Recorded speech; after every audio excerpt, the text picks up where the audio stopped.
بسم الله الرحمن الرحیم وصلی الله علی النبی الکریم. محترم ملګرو، دا مهمه خبره ده.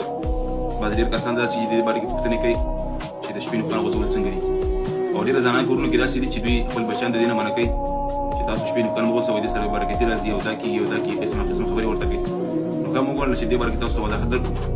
محترم ملګرو، دا ما سره فتاوی عالمګیریه ده، د 5 جلد 355 صفحه کې د هارون رشید خبره ذکر کړې ده چې د امام ابو یوسف رحمه الله نه سوال وکړ چې د شپې نوکان غوڅول څنګه دي.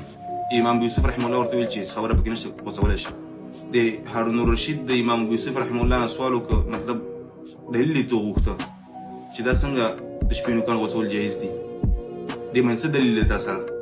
امام ابو یوسف رحمه الله ورته وویلې چې حدیث مبارک کې راځي الخیر لا یؤخر، د خیر کار به نشي وروسته کولی، دا د خیر کار دی، د دې وروسته کول پکار نه دي. بهرحال هر ټیم کې نوکان غوڅول جایز دي، څه خبره پکې نشته. البته د جمعې ورځ باندې نوکان غوڅول ډېر بهتره دي، افضل دي. نو بهرحال د شپې نوکان غوڅولو کې هېڅ خبره نشته، بالکل یې کټ کولی شي. واخر دعوانا الحمدلله رب العالمین.